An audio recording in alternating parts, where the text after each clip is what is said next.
Dans le sud marocain, quand on quitte une oasis, on se trouve très vite en plein désert. Et le désert appartient à ceux qui ont su s'y adapter.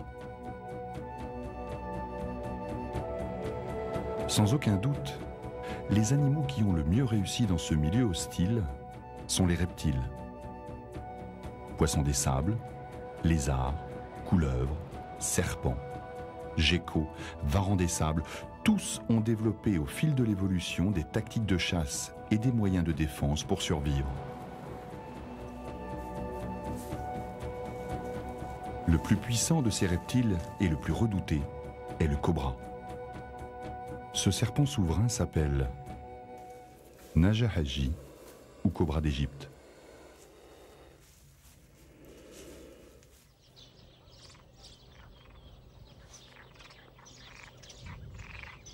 Le cobra d'Égypte a établi son domaine à proximité des massifs semi-montagneux, de l'ergue, mais on le rencontre aussi dans les oasis, à proximité des villages, où il vient chercher des proies à sa convenance.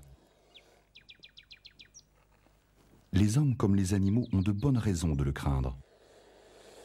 Il détient une arme terrible, un venin mortel qu'il injecte à ses victimes en les mordant.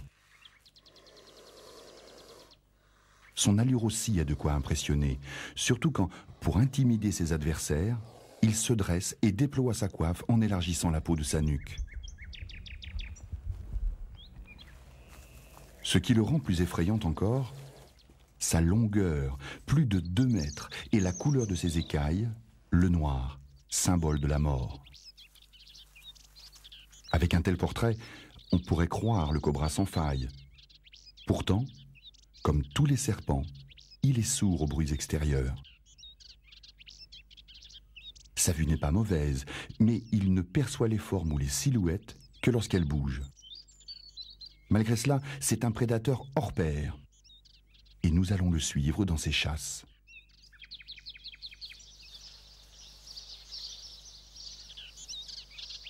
Le cobra est plutôt du genre casanier.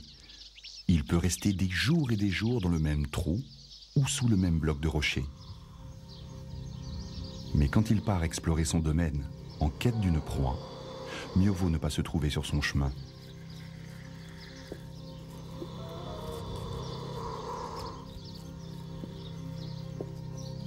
Première rencontre du jour. Un varan en train de dévorer une proie qui conviendrait très bien au cobra. Le varan n'en a pas fini avec ce petit serpent qui se défend très habilement. Il se cramponne en cachant sa tête sous le cou du varan. Or, pour le tuer, celui-ci doit justement lui écraser la tête. La lutte peut durer des heures. Sourd et myope comme il est, comment le cobra fait-il pour trouver ce qu'il cherche? Grâce à sa langue, son organe sensoriel le plus performant. Elle recueille alentour des molécules qui sont analysées par un organe récepteur. Le cerveau traduit l'information et le guide. Il semble bien décidé à poursuivre le varan pour le chasser de son territoire. Le varan a trouvé un coin tranquille où il pourra dévorer sa proie tout en surveillant l'approche du cobra. Ce dernier n'apprécie pas que cet intrus s'attarde sur son domaine. Mais il ne l'attaquera pas, car le varan des sables est, en dehors de l'homme, son ennemi le plus redoutable. Il a des dents coupantes et sa morsure est dangereuse.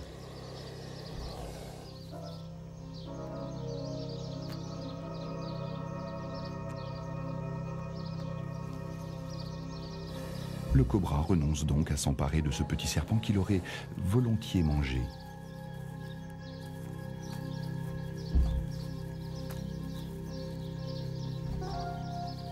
Mais il trouvera bien ailleurs une proie plus accessible.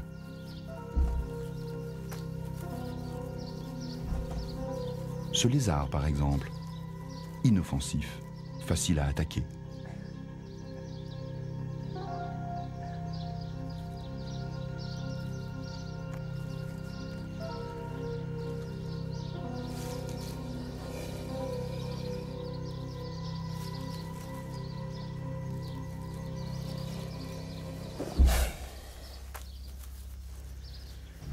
il arrive évidemment que les proies ne se laissent pas faire. Le lézard a cru trouver refuge dans cette cavité rocheuse. Ce sera son tombeau. Une morsure suffit généralement pour neutraliser une petite proie. Le venin agit très vite sur les neurones et paralyse la victime.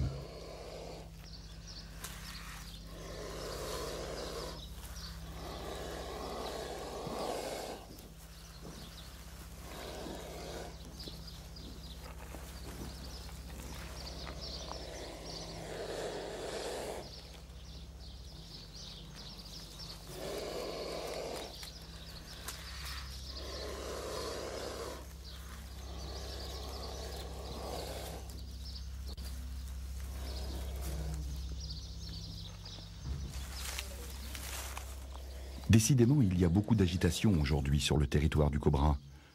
Voilà maintenant un fennec en promenade ou en maraude. En fait, le cobra n'a rien à craindre de ce petit renard des sables qui se gardera bien de venir l'inquiéter. Pas la peine d'interrompre son festin.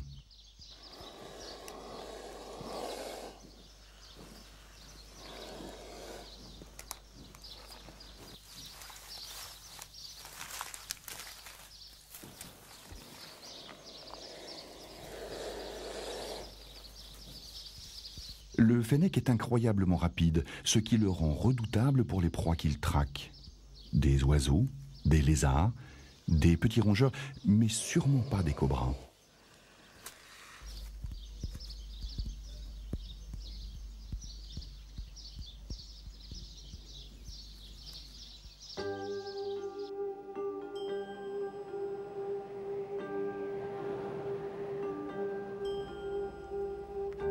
Quelques jours plus tard, une fois le lézard digéré, notre cobra repart en chasse.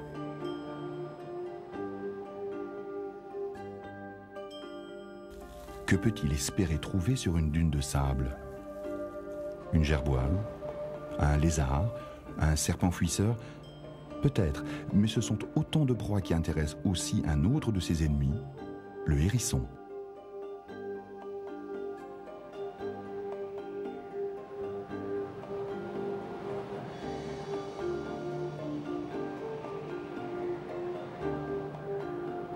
Pourtant, ces deux hérissons-là ne lui feront pas concurrence. Ils vivent normalement dans des oasis et des oueds et se sont imprudemment aventurés dans les dunes de sable. Ils ont dû se mettre en boule pour se protéger d'une tempête de sable, et maintenant que le vent est retombé, il faut qu'ils retrouvent leur chemin. La femelle entreprend d'escalader la dune.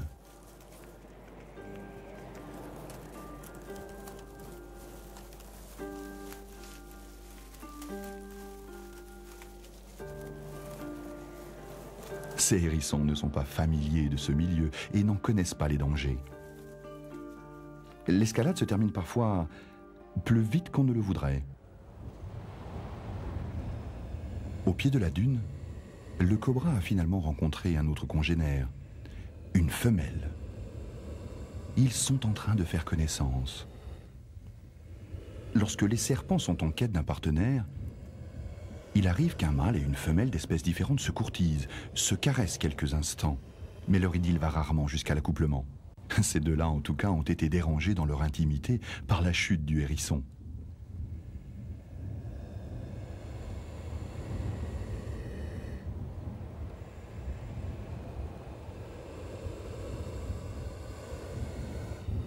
Par principe, il faut se méfier des hérissons, quoiqu'ils s'attaquent rarement à deux serpents à la fois. De toute façon, celui-ci n'a pas l'air très agressif. Sa chute l'a complètement étourdi.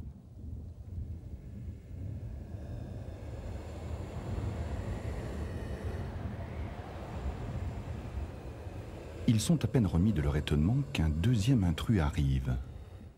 C'est le mâle, qui revient de son exploration par un moyen plus classique. Il n'est guère plus vigoureux que sa compagne. Rien à craindre donc pour les serpents. Mais il préfère tout de même changer d'endroit. La femelle s'en va.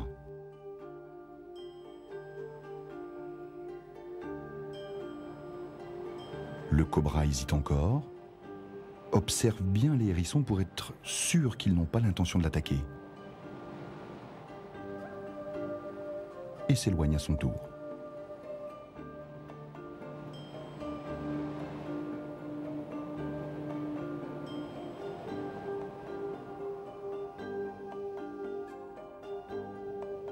Encore ce fennec en travers de son chemin.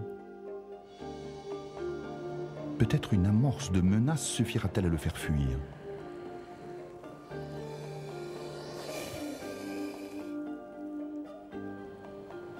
Deux choses incitent un cobra à quitter son repère pour parcourir des kilomètres en plein désert. Se nourrir et s'accoupler. Chasser n'est déjà pas de tout repos, mais trouver une partenaire sexuelle est parfois un vrai parcours du combattant. Il est sur une piste. Le sable porte l'empreinte et l'odeur d'une femelle. Mais ce qui l'attend au bout du chemin n'est pas tout à fait une partie de plaisir. La femelle dont il a suivi la trace a déjà plusieurs prétendants.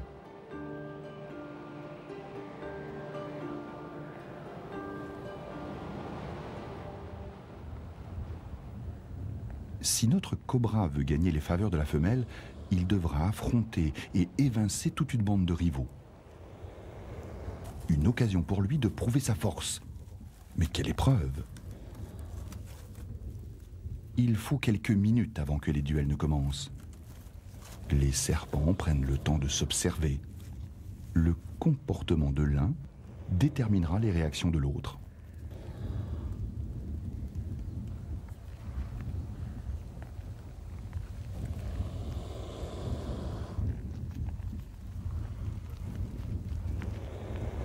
Au cours de ces combats rituels, les adversaires ne cherchent pas à se tuer, mais simplement à éprouver leurs forces respectives. C'est pourquoi ils ne se mordent jamais, ce qui, étant donné la virulence de leur venin, serait fatal pour l'un comme pour l'autre. Ils se contentent d'un corps à corps qui aboutit rapidement à l'abandon du plus faible. La femelle qui déchaîne tant de passion, la voici. Elle est toute disposée à l'accouplement. De la tête à la queue, sa peau émet des phéromones, des substances chimiques produites sous le contrôle des hormones sexuelles. Autour de ce buisson chétif, qui donne tout de même un peu d'ombre, les luttes ritualisées pour remporter la palme se poursuivront pendant plusieurs jours, avec de nouveaux arrivants, plus ou moins motivés, plus ou moins persévérants.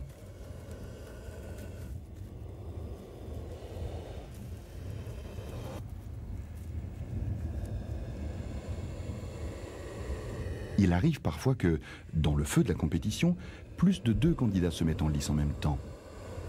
Ce qui complique un peu les choses. Décontenancés, ne sachant plus où donner de la tête, les combattants restent dressés sans oser bouger.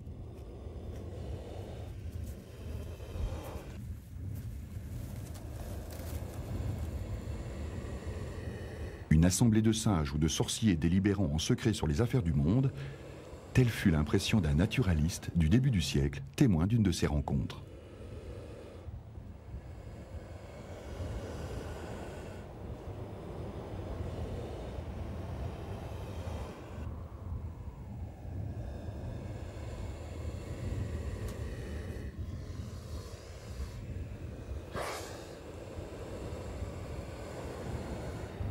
Les singes vont être dérangés par un visiteur importun, et non des moindres, un chat des sables.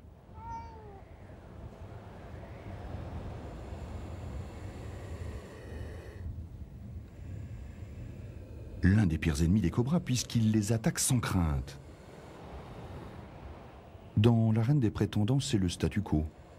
On interrompt provisoirement les combats rituels pour guetter les faits et gestes de l'ennemi. Lequel ennemi n'est pas réellement menaçant pour le moment. Il est midi, le sable est très chaud et il doit chercher un abri le plus vite possible. La femelle et un des mâles semblent prêts à profiter de cette accalmie pour s'accoupler, mais le chat s'approchant, ils rejoignent les autres.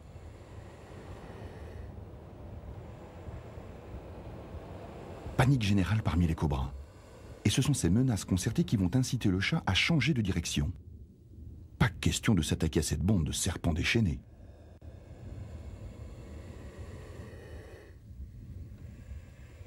En scrutant l'horizon et en dardant leur langue, les serpents seront vite renseignés sur les faits et gestes du chat.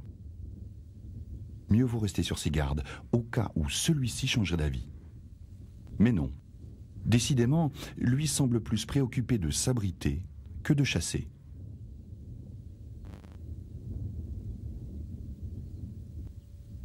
Cette fois, il a bel et bien disparu de leur champ de vision. Ils peuvent retourner à leurs nobles occupations.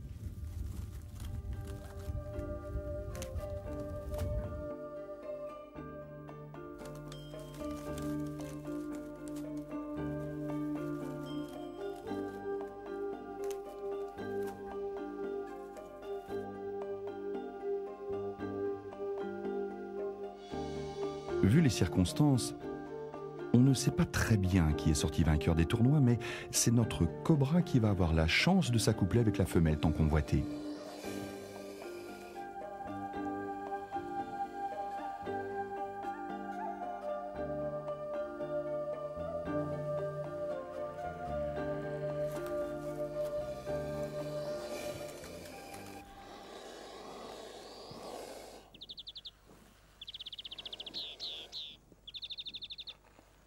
Trois mois après l'accouplement, la femelle cobra cherche un endroit où pondre ses œufs.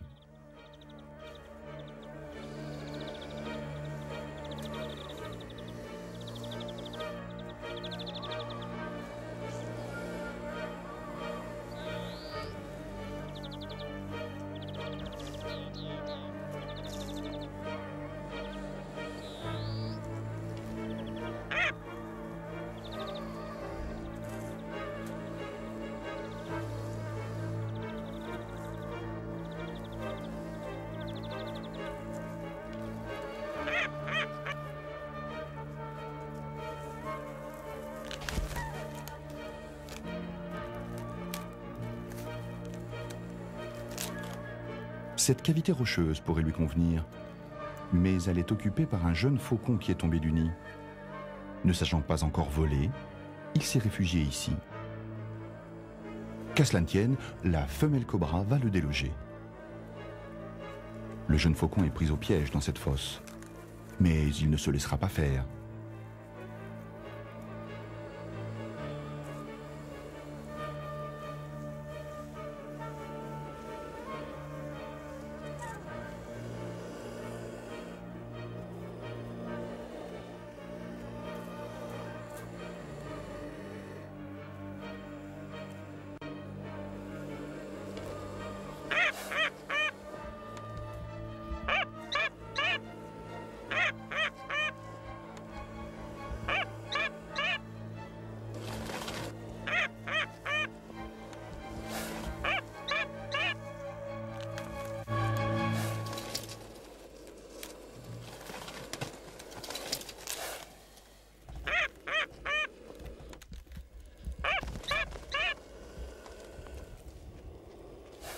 La femelle cobra semble prête à tout pour s'approprier cette niche, même à tuer le faucon. Seulement, elle ne sait pas par quel bout prendre cette masse de plumes, ni comment arriver à mordre la chair pour injecter son venin. Par chance, presque par miracle, le faucon parvient à s'échapper.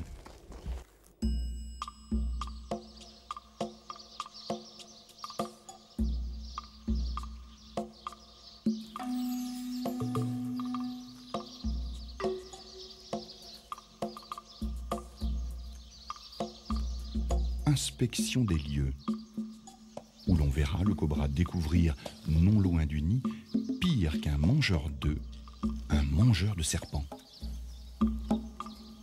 Ce hérisson du désert est justement sur le point de dévorer une de ses victimes.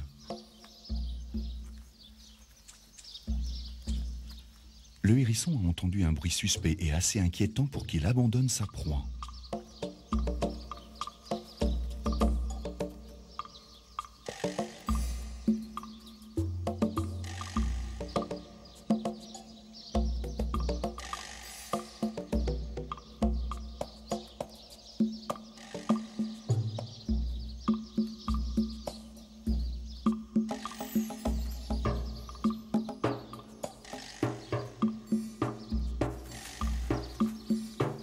Le cobra, lui, entend bien pour chasser ce gêneur jusqu'à ce qu'il se trouve assez loin de son nid.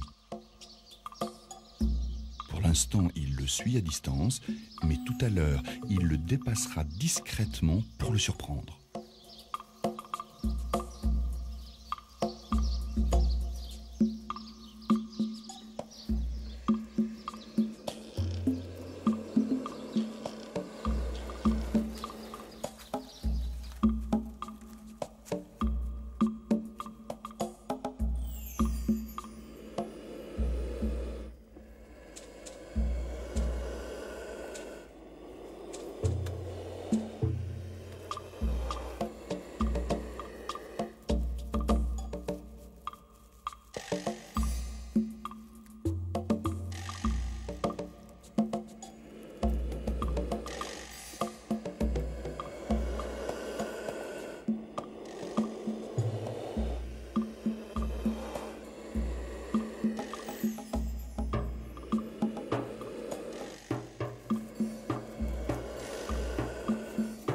Posture d'intimidation.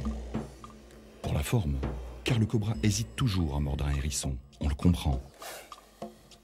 Mais aussi pour garder la tête en hauteur, afin de ne pas subir le même sort que l'autre serpent. Le hérisson ne se laisse pas décontenancer, bien au contraire. Puisque la tête de ce serpent lui est inaccessible, il s'en prendra à sa queue.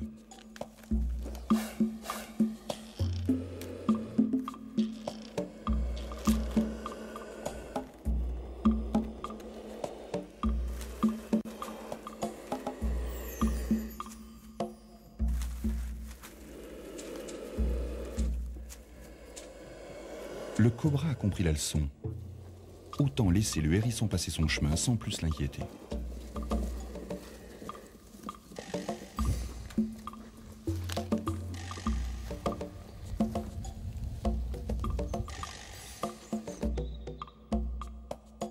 À peine quelques minutes plus tard, nouvelle confrontation cette fois avec un fouette-queue, un gros lézard du désert. Ce n'est pas un adversaire dangereux, mais le cobra estime qu'il n'a rien à faire sur cette terre, donc il n'y a pas à hésiter.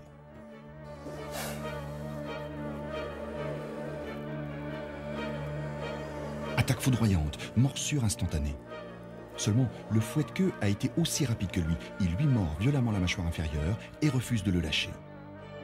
Il a des dents redoutables et une force phénoménale dans les muscles maxillaires.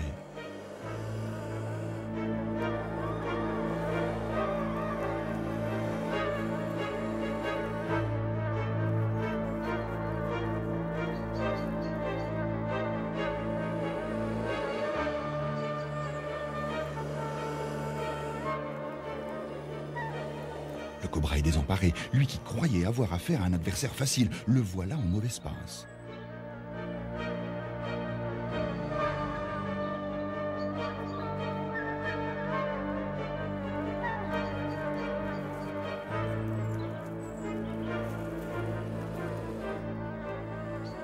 Le venin doit commencer à faire son effet, car le fouette-queue a lâché prise.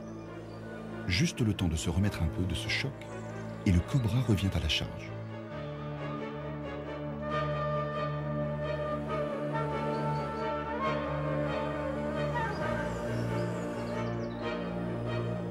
Le fouette-queue est tellement estourbi qu'il ne réagit même pas à ces nouvelles morsures.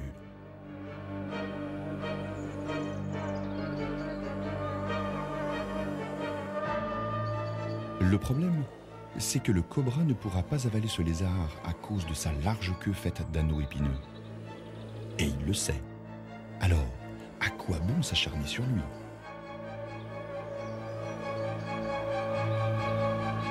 Revoilà le hérisson de tout à l'heure, qui s'approche par hasard de l'endroit où le cobra se démène avec sa proie. Pendant ce temps, le cobra doit rêver du jour où les serpents auront des dents. Même avec ses mâchoires puissantes, il ne pourra jamais arracher le moindre morceau de cette chair. Le comble serait que le hérisson vienne dévorer le lézard à sa place. Non, décidément, il n'y a rien à espérer. Mieux vaut s'en aller. Attiré par tous ces bruits, le hérisson vient voir ce qui se passe. D'un côté, un cobra qui s'éloigne. De l'autre, un fouette-queue à l'agonie. C'est si rare de trouver une proie toute disposée à se laisser dévorer. Si rare que c'en est louche. Peut-être le hérisson a-t-il senti le venin. Peut-être n'a-t-il plus assez faim pour une aussi grosse proie. En tout cas, il la dédaigne. Pour notre jeune faucon de tout à l'heure, cette journée n'est décidément qu'une succession de rencontres désagréables. Il vient d'échapper à un cobra et voilà maintenant un boomslang, un serpent au venin très toxique. Heureusement, le boomslang s'attaque rarement à d'aussi grosses proies.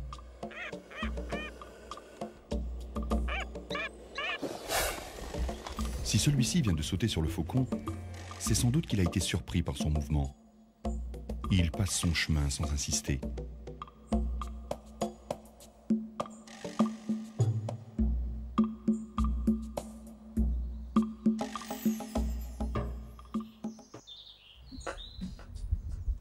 En poursuivant sa route, le boomslang risque de faire une rencontre autrement plus inquiétante. Car le cobra, mis en appétit par la capture du fouette-queue, est reparti en chasse. Sa première trouvaille pourrait être fort intéressante. 2 couleuvres en train de se dévorer. Curieusement, il préfère les laisser à leur macabre tête-à-tête. À tout instant, qui chasse dans le désert doit s'attendre à rencontrer un autre chasseur.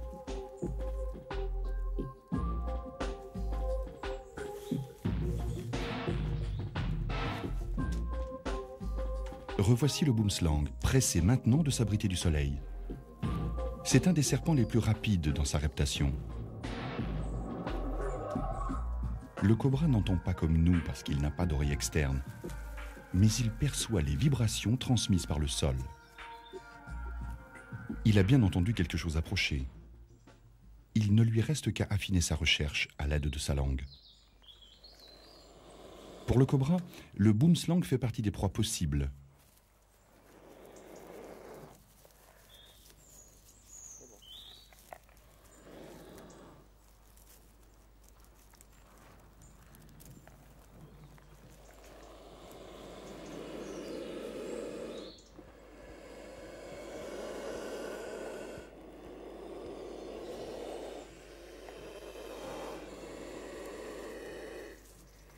Possible, mais dangereuse. Ce serpent ne peut pas se dresser comme lui, mais il a aussi une position d'attaque.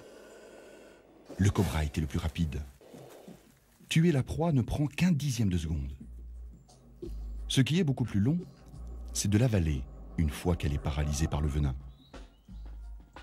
De plus, les serpents ont une impressionnante capacité d'ouvrir leur mâchoire et des dents crochues qui guident la proie dans le gosier. Seulement, il faut du temps. Il ne faut pas être dérangé. On dirait que le cobra cherche à emporter le boomslang dans une cachette pour le dévorer en paix. Y parviendra-t-il avant de finir lui-même la proie de quelqu'un ?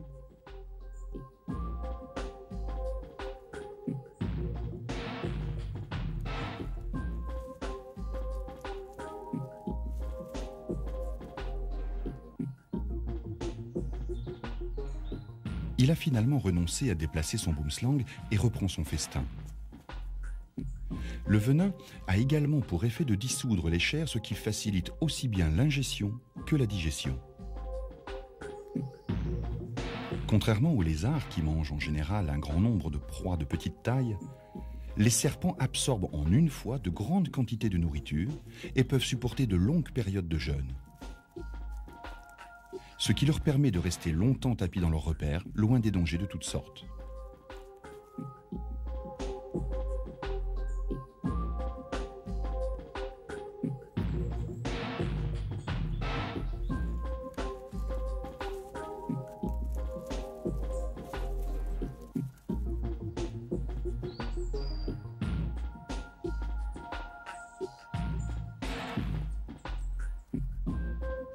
Le plus grand de tous les dangers pour le cobra, on l'aura deviné, ce sont les hommes.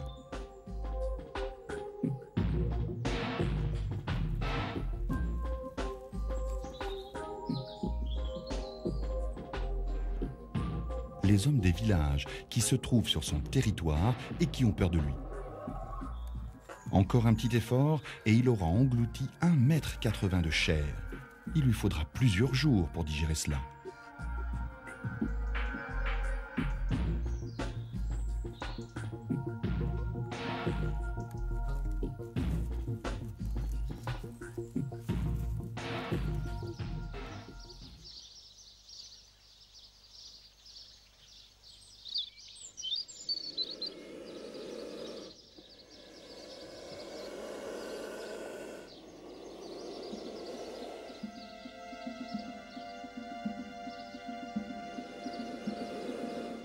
À peine est-il ressorti de son repère que la menace humaine se confirme. Cet homme vient pour lui. Le réflexe de tout animal inquiet ou traqué, chercher un refuge.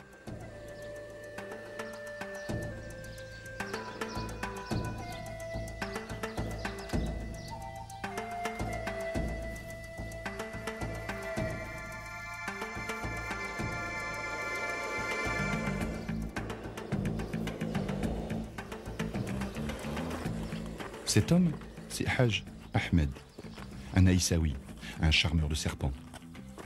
Les habitants des villages font appel à lui chaque fois qu'un cobra rôde trop près des habitations.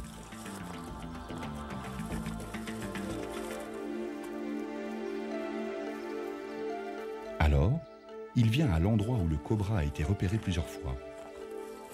Il vient armé d'un miroir et d'une sorte de pioche.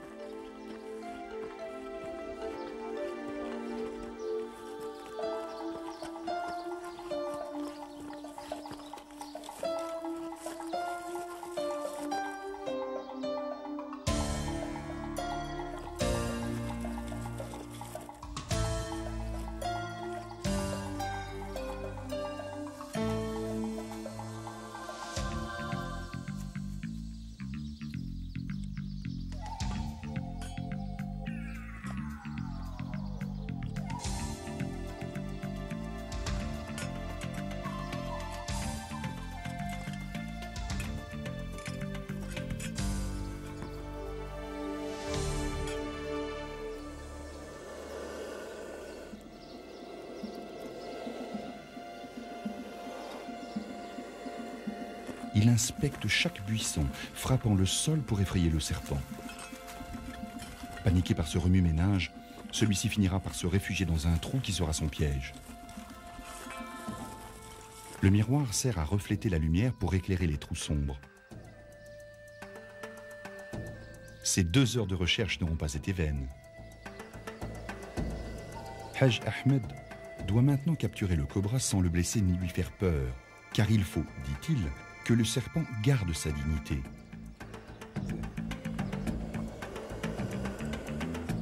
Un cobra traumatisé n'aura pas confiance en son maître et n'aura aucune chance de faire vibrer les foules sur la place Jemaa el-Fna de Marrakech.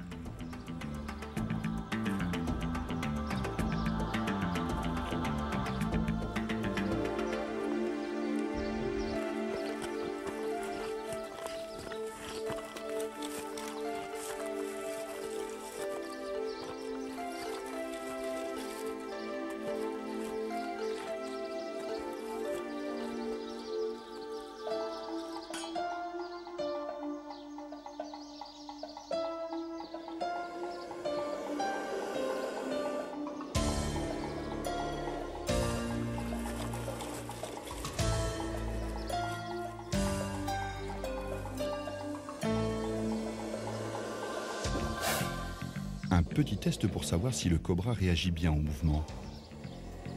À tout moment, le serpent pourrait lui sauter au visage et le mordre. Mais Haj Ahmed est apparemment certain qu'il ne lui arrivera rien. Il peut relâcher son cobra. Celui-ci ne cherchera pas à s'enfuir. Comme si ce tête-à-tête l'avait déjà subjugué. Haj Ahmed n'est pas le seul de sa région à apprivoiser des cobras. Il y a également son neveu, qu'il a lui-même initié à ce culte étrange et qui s'adonne lui aussi à d'incroyables manipulations. Les Aïssawa ont, paraît-il, le pouvoir de maîtriser les reptiles et sont protégés contre leurs morsures.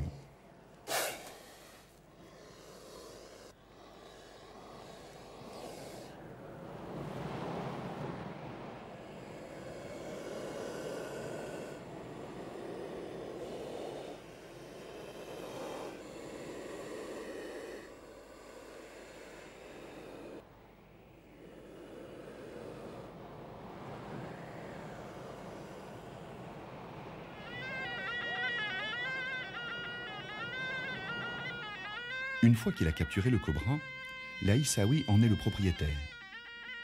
Le serpent et l'usage qu'il en fera constituent son salaire. Chaque jour, il se produit avec son serpent sur la place Jama El Fna, à Marrakech.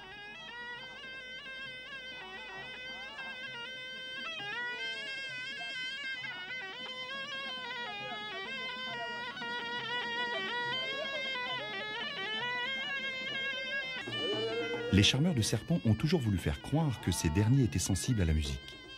Ce qui est impossible puisqu'ils sont sourds. En réalité, ils réagissent au mouvement de la tête du maître ou de sa flûte.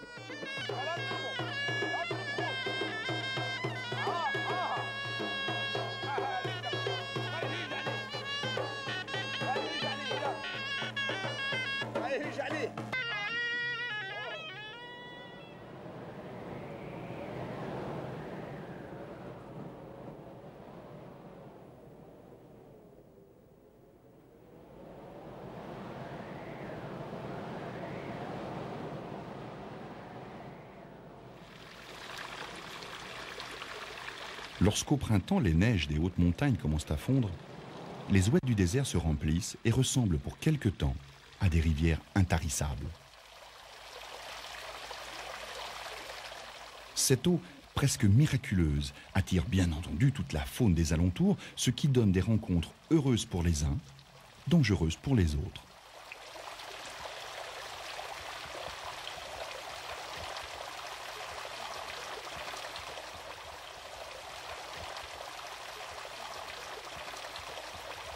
Ce petit aigle ne sera sans doute pas très rassuré de voir un chien sauvage, même jeune et inexpérimenté, passer à 2 brasses de lui. Qui ne serait pas tenté de venir se désaltérer ici ?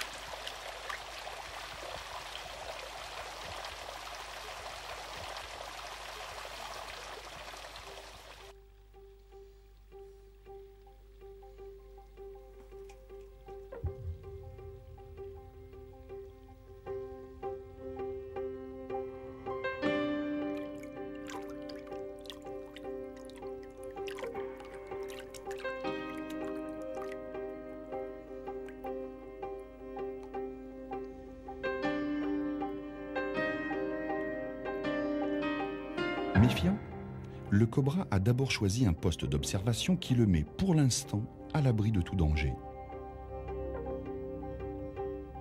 Derrière chaque rocher peut surgir un animal qu'on n'attendait pas. L'un des plus dangereux, le varan. Encore lui.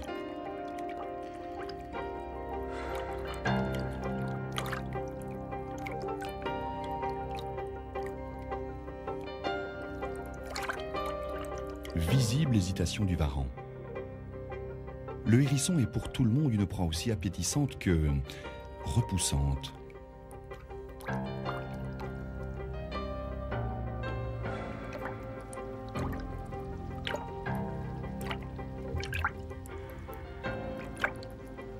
Le hérisson de son côté ne semble pas du tout inquiété par la présence du varan.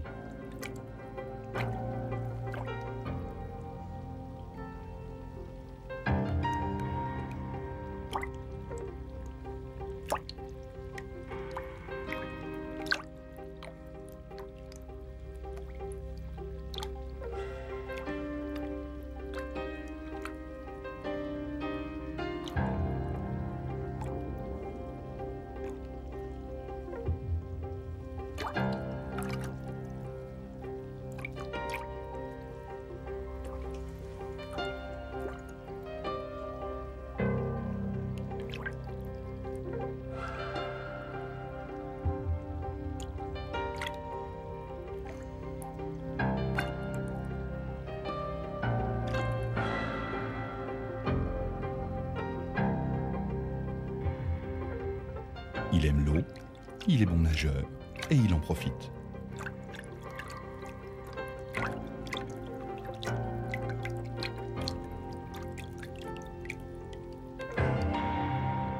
Le varan finit par se désintéresser du hérisson, mais cette vague poursuite a visiblement aiguisé son appétit. Sa langue va et vient, il cherche, il espère trouver une autre proie. Avec sa tenue de camouflage, le boomslang peut passer inaperçu aux yeux de certains prédateurs. Mais les organes sensoriels du varan détectent tous les mouvements. Le boomslang a finalement choisi la fuite, quitte à se faire emporter par le courant. Le cobra est toujours sur son île, mais il n'y restera plus très longtemps. Profitant peut-être que le varan ne le voit pas, il regagne la berge. Seulement, le varan a dû percevoir un léger clapotis dans l'eau. Le cobra est prêt à se défendre si jamais l'autre décide d'attaquer, ce qui ne serait pas étonnant.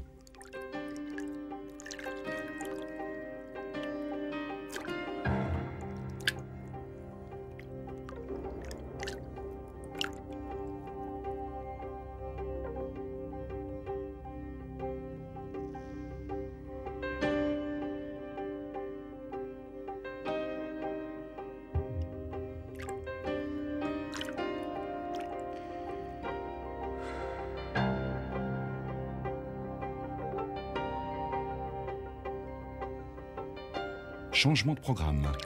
Le cobra a préféré éviter la confrontation directe.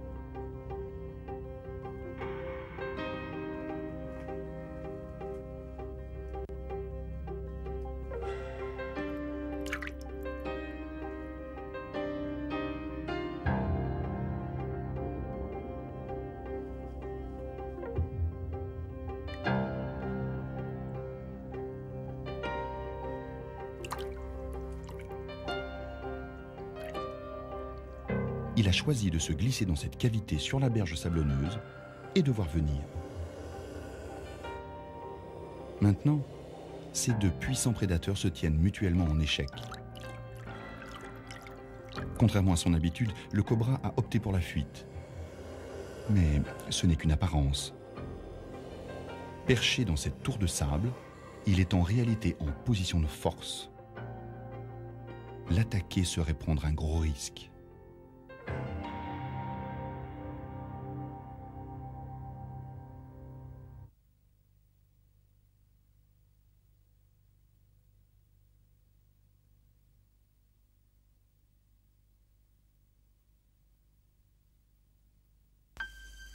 Le varan du désert ne se laisse pas décourager aussi facilement. Il a faim, il doit manger. Entre-temps, le cobra a rejoint sa compagne. Hélas, leur tête-à-tête ne va pas durer. Ce grand lézard carnivore qu'est le varan du Sahara n'hésite pas à se mesurer aux serpents, même les plus puissants et les plus venimeux.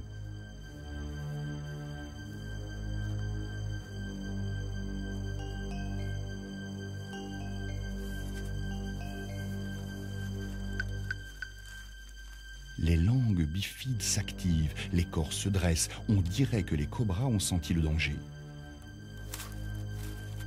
Pour une raison inexpliquée, le varan s'est arrêté dans sa course, ne sachant visiblement plus de quel côté aller.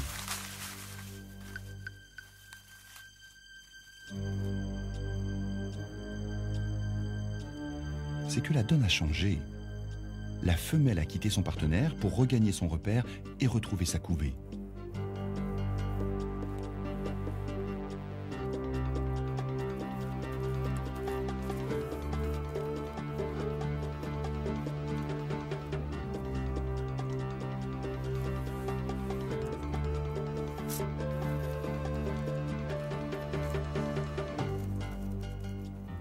En affinant son écoute sensorielle, le varan se rend compte qu'elle va passer tout près de lui.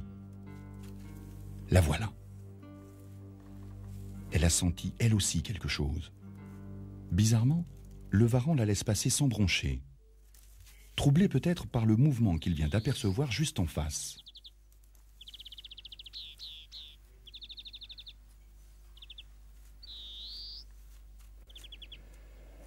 Le mâle, s'éloignant à son tour et entreprenant d'escalader le tronc d'un palmier.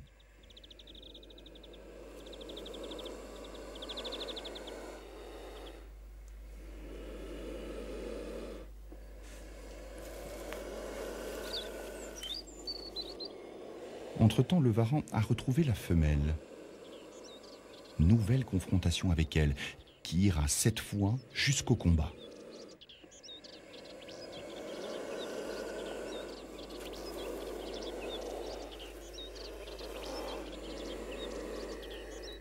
Si le varan est aussi sûr de lui, c'est qu'il a réussi à saisir la tête du cobra et l'empêche de bouger.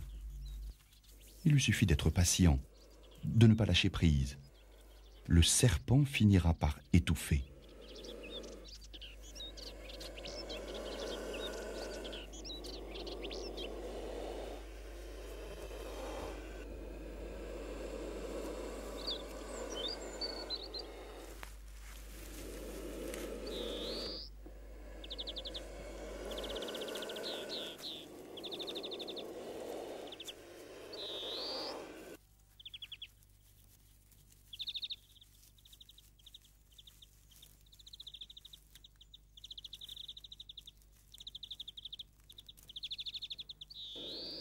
Le mâle ne peut qu'assister de loin à la mise à mort de sa compagne. Est-ce le regard foudroyant du serpent souverain, un moment d'inattention de la part du varan, ou bien la femelle qui a injecté son venin au fond de sa gorge?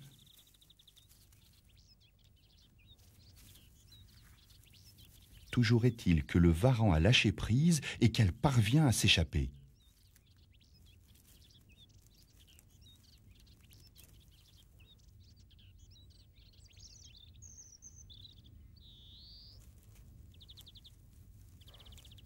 En sauvant sa peau, elle contribue doublement à la perpétuation de son espèce.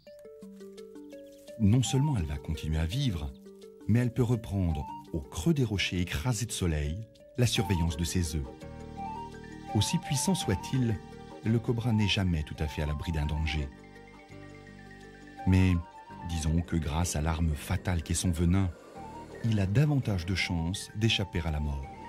C'est peut-être pour cela que dans certaines légendes, on le croit, comme tous les serpents, immortels.